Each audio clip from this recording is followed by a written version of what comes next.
Muchísimas gracias a vosotros por la invitación. Es un honor, de verdad. Ya estás en un invernadero solar, ¿eh? Vamos a prestar atención a lo que tienes que contarnos y después vuelvo yo con las preguntas del público, ¿vale? Muy bien. Hasta ahora. Venga, hasta ahora. Bueno, buenos días a todos. Ya después de esta magnífica presentación, madre mía, muchas gracias por la invitación. Y mi charla se llama Resistencia a sequía y ahorro de agua desde la raíz. Supongo que no voy a descubrir nada nuevo si os digo que estamos atravesando un periodo de sequía inusual. O sea, no vengo aquí a contaros nada nuevo. Todos lo estamos sufriendo. De hecho, muchísimos agricultores han tenido que aumentar la cantidad de riego para poder sacar adelante sus cultivos y eso pues es un problema, ¿no? Todos somos conscientes de eso. Además, teniendo en cuenta la cantidad de agua que podemos destinar a la agricultura, que es ínfima, de toda el agua que hay en la superficie terrestre, una cantidad minúscula es la que podemos destinar a la agricultura.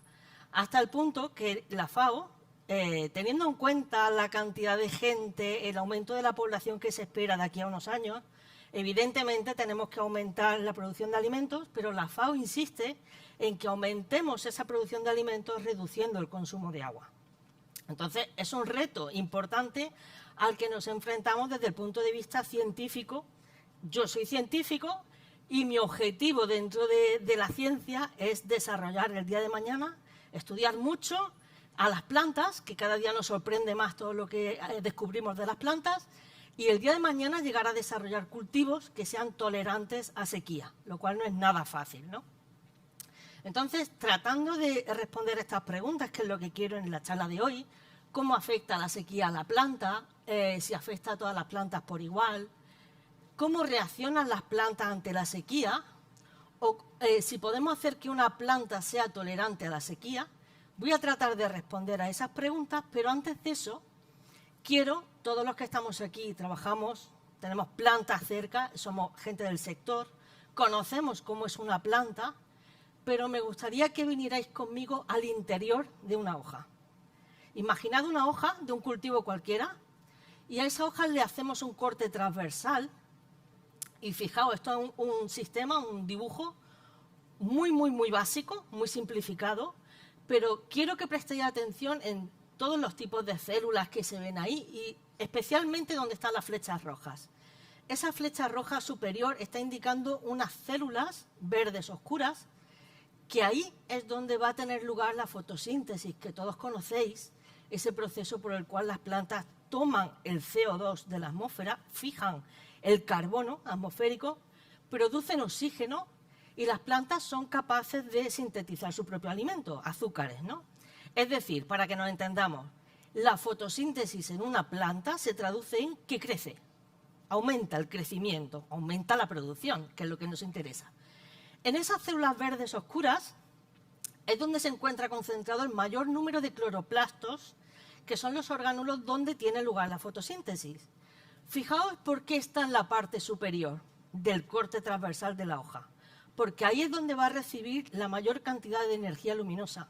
La luz es lo que necesitan las plantas para hacer esa fotosíntesis. Entonces, para que veáis lo optimizado que está, optimizada, en este caso la configuración, la estructura de una hoja. Está en la parte de arriba porque ahí maximiza la captación de energía solar. Por el contrario, en el embés, que sería la parte de abajo de la hoja, donde está la otra flecha roja, está indicando unas aberturas, unos orificios que tienen las hojas por abajo, que se llaman estomas. Por esos orificios por donde la planta regula la apertura y el cierre, porque por ahí es donde tiene lugar el intercambio gaseoso. Es decir, esos estomas tienen esta forma, esta configuración, son esos agujeritos, se abren y se cierran.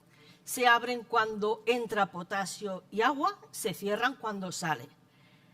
Está entrando el CO2 por ahí, pero también está saliendo agua. Es decir, cuando la planta nota que está escaseando el agua en el ambiente, una de las primeras reacciones que va a hacer, una de las primeras respuestas es cerrar un poco esas compuertas, porque su objetivo es que si hay poca agua afuera, no quiere perder la que tiene dentro. Entonces, esas puertas las va a cerrar. Eso tiene una consecuencia y es que ya no entra tanto CO2, por lo tanto, ya no hace tanto la fotosíntesis y ya la planta no crece tanto, deja de crecer. Si esa sequía se prolonga en el tiempo y es muy duradera o muy severa, las compuertas, esos estomas, se van a cerrar completamente y entonces la planta detiene su crecimiento.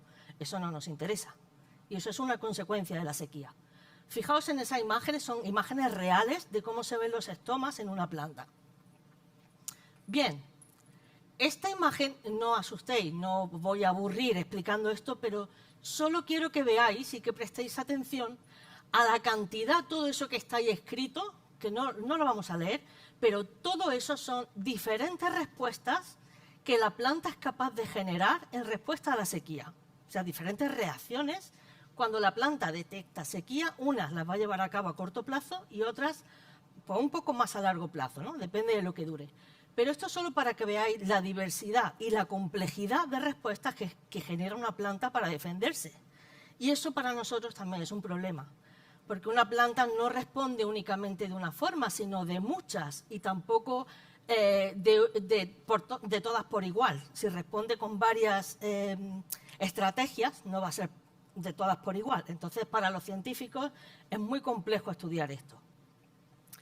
Resumiéndolo un poco, aquí he tratado de captar todas esas respuestas de la planta en tres generales, que serían respuestas morfológicas, respuestas fisiológicas y respuestas moleculares que se desencadenan cuando la planta detecta que hay un periodo de sequía.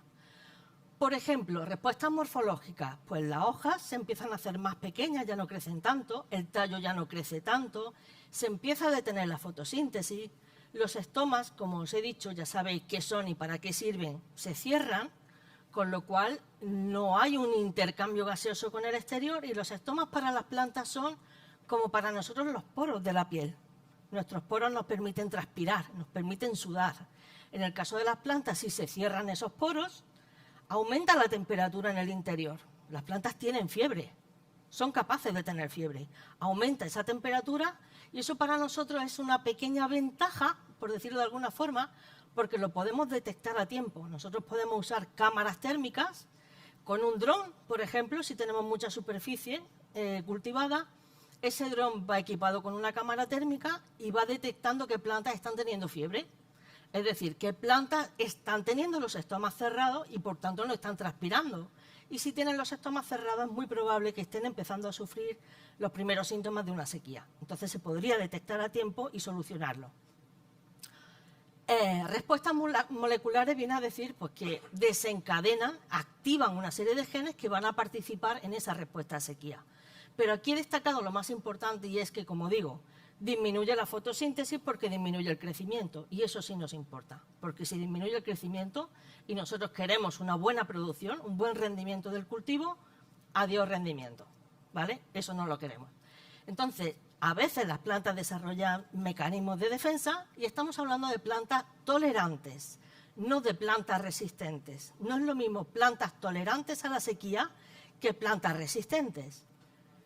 Estos son plantas resistentes, es decir, hay plantas, de hecho las plantas llevan 450 millones de años en la Tierra, no pueden correr, no se mueven, han superado distintos periodos de glaciación y de extinciones variadas y siguen ahí.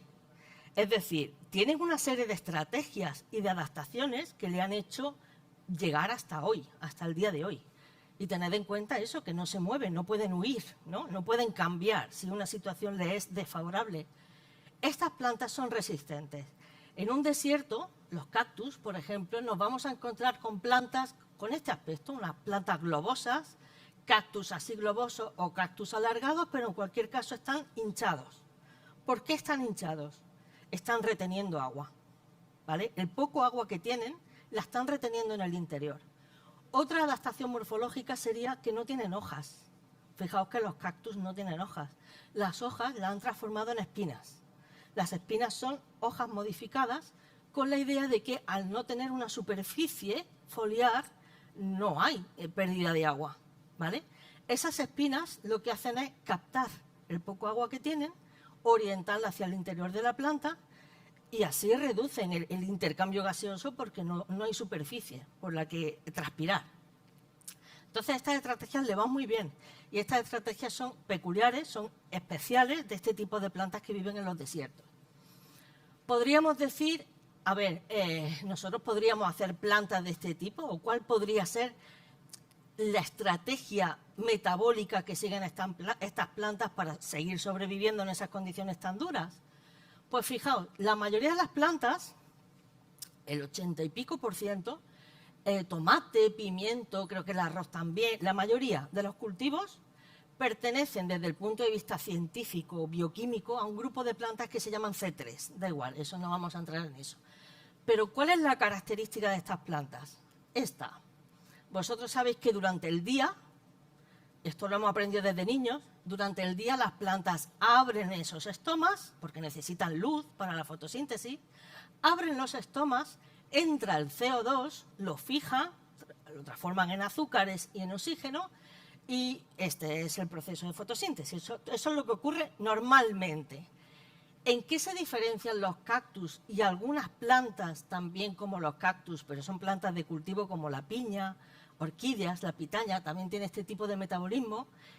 ¿Qué es lo que hacen? Pues no abren los estomas durante el día, los abren por la noche. ¿Por qué por la noche? Porque hace menos calor. Si lo abrieran durante el día, perderían, porque con esas temperaturas que hay en un desierto no les interesa abrir los estomas durante el día. Se morirían, se cocerían de calor. Entonces lo que hacen es lo mismo, pero lo trasladan a la noche. Abren los estomas por la noche, toman el CO2, realizan una fotosíntesis, todo igual, pero durante la noche. Bueno, de hecho, ese CO2 lo acumulan durante la noche y ya el resto del proceso de fotosíntesis continúa durante el día. Pero abren los estomas durante la noche por dos motivos. Porque hacen menos calor y evitan esa pérdida de agua, y porque, bueno, es el tipo de metabolismo que tienen, ¿no? Entonces podríamos decir nosotros, ¿podemos hacer plantas que sean capaces de regular esa transpiración? La transpiración en general. Bueno, aquí es donde entra la ciencia y ya hago yo un spoiler. No, o sea, es muy difícil, dificilísimo. Fijaos, tenemos 3 problemas principales. Muchos cultivos, sobre todo la mayoría de los cultivos de invernadero, como sabéis, no están adaptados a poca agua, no suelen estar adaptados a beber poca agua, necesitan más agua. No podemos hacer que sean plantas CAM, que es el nombre que reciben estas plantas de desiertos, que tienen ese metabolismo diferente. Es un mecanismo muy complejo, como he dicho antes, que depende de muchos genes. Si solo dependiera de uno, tocamos esa tecla, tocamos ese gen y ya está, magia, solucionado. Pero es que no es así. Depende de muchísimos genes y no todos funcionan por igual. Entonces, desde el punto de vista científico es muy complejo. Y por último, la respuesta a sequía es muy costosa energéticamente. O sea, una planta que de forma natural no es tolerante a la sequía, que de repente la hagamos tolerante, podríamos llegar a hacerlo, pero el rendimiento se vería afectado. O sea, hacerla tolerante y hacer que produzca muchísimo, eso sería lo chulo, ¿no? El reto desde el punto de vista de la agricultura, que es en lo que yo trabajo. Entonces, ¿qué es lo que hacemos? Pues como científico, yo trabajo en un laboratorio.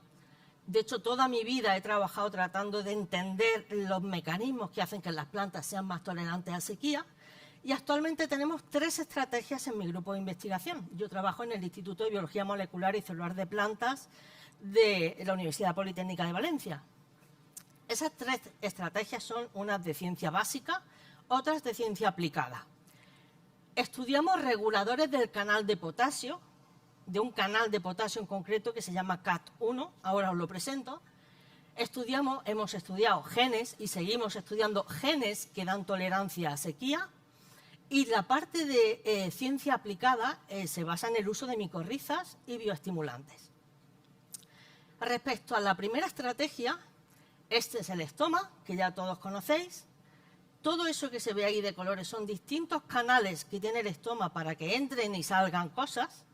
Nosotros estamos centrados en ese amarillo que hay ahí abajo, que se llama CAT1, y es un canal de potasio. Antes os he dicho que el estoma se abre cuando entra agua y entra potasio. Por lo tanto, entender ese canal y todo lo que esté alrededor de ese canal puede ayudar a entender o a tratar de regular, que la planta regule esa apertura y ese cierre. De hecho, en nuestro laboratorio se han identificado 14 proteínas, 14 genes, que interaccionan con CAT1, de manera que se interaccionan con ese gen, posiblemente lo regulen, Y el objetivo final, pues, entender esa regulación y hacer plantas que tengan una mejor capacidad de hacer un uso eficiente del agua. En cuanto a los genes que dan tolerancia a sequía, en esta parte de aquí arriba lo que hemos hecho es identificar un gen de remolacha, lo hemos sacado de remolacha, lo hemos metido en tomate, hemos hecho plantas transgénicas de tomate que expresan ese gen, y lo que hemos visto es que, fijaos en las imágenes, la imagen de la izquierda es tomate en condiciones óptimas de riego, y la imagen de la derecha es una que no tiene ese gen y la de la derecha sí tiene ese gen. Y veis que el tomate que tiene ese gen es mucho más tolerante a la sequía que el que no lo tiene. O sea, ese gen funciona en tomate y hace al tomate resistente, ¿no?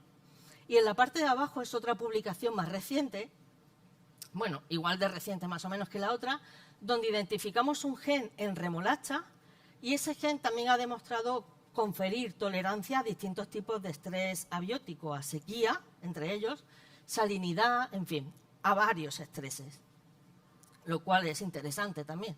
Son genes que confieren tolerancia a sequía.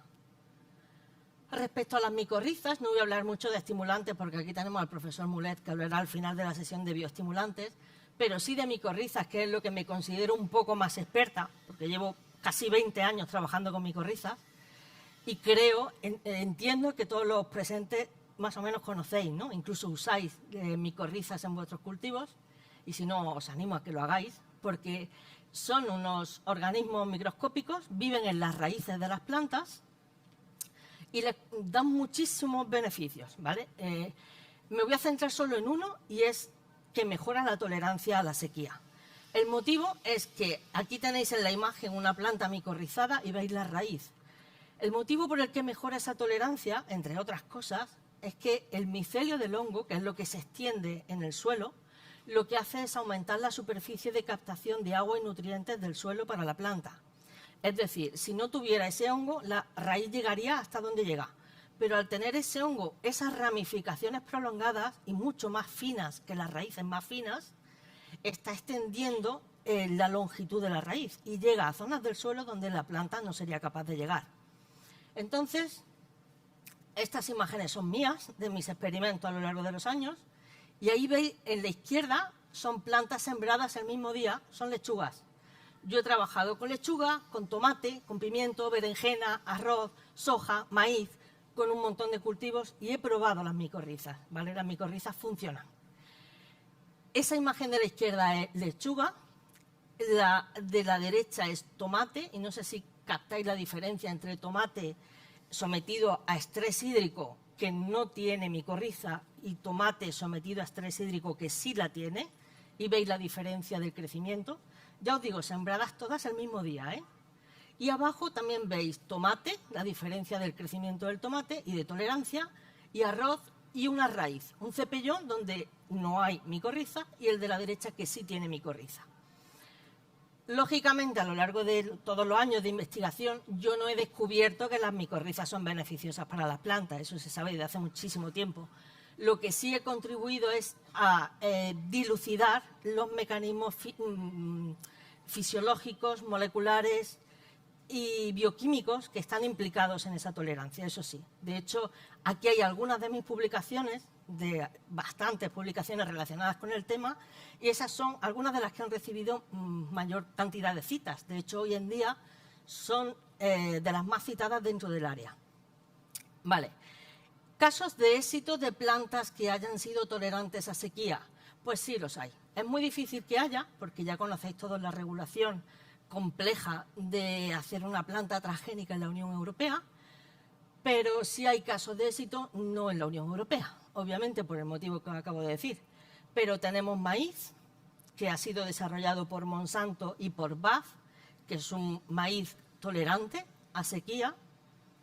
Tenemos una caña de azúcar que ha sido desarrollada por Persero en Indonesia, está aprobado su cultivo en Indonesia, que también es tolerante a la sequía. Y tenemos trigo y soja también tolerantes a la sequía.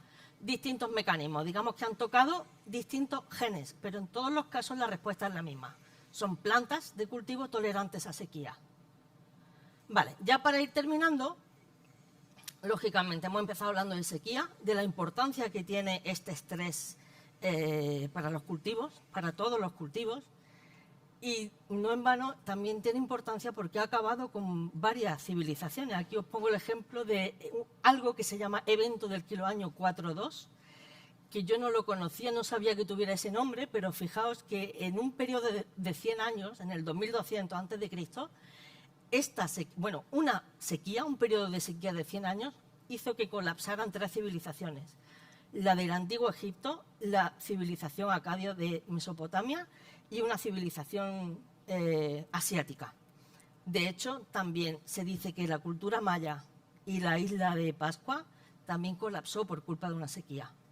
Entonces, hay que tenerlo en cuenta. Y ya para terminar, me gustaría poner en valor la investigación científica, que hacemos con muchísimo trabajo y con muy poca financiación, todo se ha dicho, y cuesta mucho trabajo sacarla adelante, porque nuestro objetivo es desarrollar esas plantas que sean más tolerantes a sequía, que sean respetuosas con el medio ambiente, que tengan una productividad alta y sobre todo pues eso, que sean eficientes en el uso del agua, que es un recurso cada vez menos disponible y un recurso que hay que cuidar. Así que, bueno, nada, el futuro es aquí y es ahora.